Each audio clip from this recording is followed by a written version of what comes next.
চলেছে টেকনাফ থেকে চটুলিয়া, রূপসা থেকে পাটুলিয়া। আর তারই ধারাবাহিকতায় আজকে আমরা কৃষক ফেডারেশনের পক্ষ থেকে এবং কিষাণ সভার পক্ষ থেকে আমরা আয়োজন করেছি আজকে এই মানববন্ধন। সম্মানিত উপস্থিতি, আমাদের দেশ, আমরা মাছে ভাতে বাঙালি, আমাদের প্রধান খাবার ভাত, ডাল, সবজি এবং মাছ।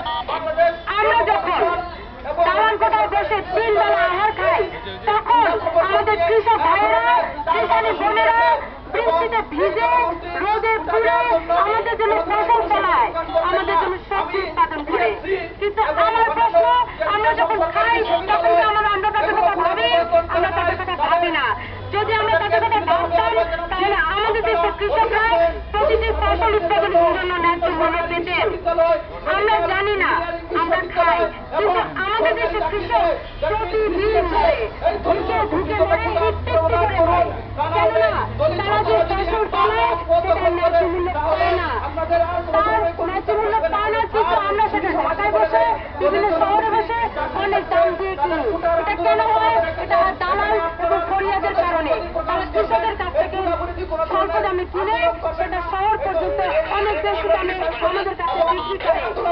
কিন্তু আমরা যে খাবার খাই, সে খাবারে আমাদের কৃষক ভাই এবং কৃষকের বন্ধুদের তাদের মাথার পানি এবং তাদের চোখের জল লেগে থাকে, কিন্তু আমরা সেটা অনুভব করি না।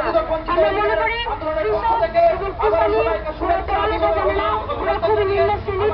এই চিন্তা করে আমরা কখনোই তাদেরকে আমাদের এই সমাজে চাই না। চিন্তা করে দেখবো বর্তমান সমাজে আমরা সবাই ডাক্তার হতে চাই, ইঞ্জিনিয়ার হতে চাই, টিচার হতে চাই, ব্যাংকার হতে চাই, কৃষক হতে চাই না। আমাদের দেশে যদি কেউ কৃষক না থাকে তাহলে আমরা খাবার কোথা থেকে পাবো? আমাদের সবার উচিত মানুষ তাদেরকে ন্যায্য মূল্য, তাদেরকে মূল্যায়ন করা।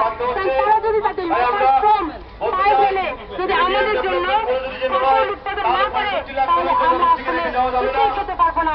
কৃষক যদি না বাঁচে বাঁচবো না আমরা, কৃষক যদি না বাঁচে বাঁচবে না বাংলাদেশ। এটা আমাদেরকে ভাবতে হবে। আমাদের আজকে দাবি এটাই হোক যে আমাদের দেশে যে কৃষক তাদেরকে শিক্ষিত করে গড়ে তুলতে হবে।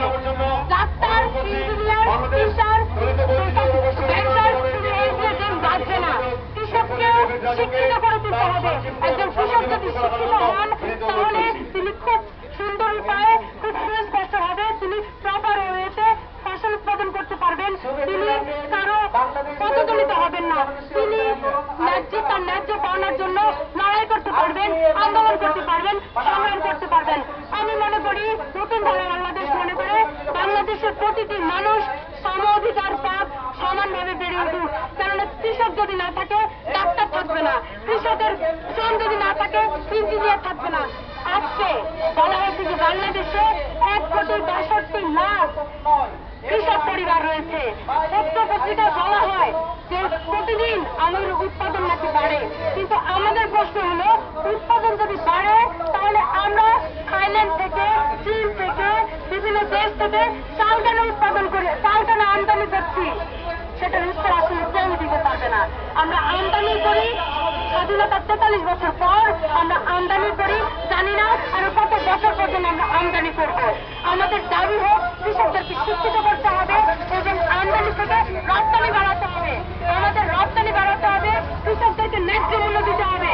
একজন কৃষকরা যদি ন্যায্য মূল্য পায় তাহলে কেবল তাদের যে শ্রম, সেই শ্রম ন্যায্য মূল্য পাবে।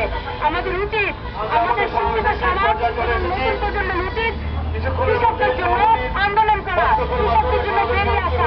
আমরা যদি কৃষকদের কথা বলি তাহলে প্রতিটি মানুষ বুঝবে যে হ্যাঁ, কৃষকরা আমাদের সমাজের একটি অংশ। তাদের ন্যায্য মূল্য দেওয়া উচিত, তাদের সম্মান করা উচিত। তাদেরকে সম্মান না করে আমরা কখনোই একটি উন্নত জাতিতে পরিণত হতে পারবো না। সম্মানিত উপস্থিতি, আমাদের সবার জানা উচিত বাংলাদেশ ছাড়াও বহির্বিশ্বে কোথায় কি হচ্ছে। আমাদের জানা উচিত কিউবার যে 5 জন নেতা আজকে 16 বছরের বেশি সময় ধরে তারা জেলখানায় রয়েছেন। আমাদের সমস্তরে আন্দোলন করা উচিত তাদের জন্য,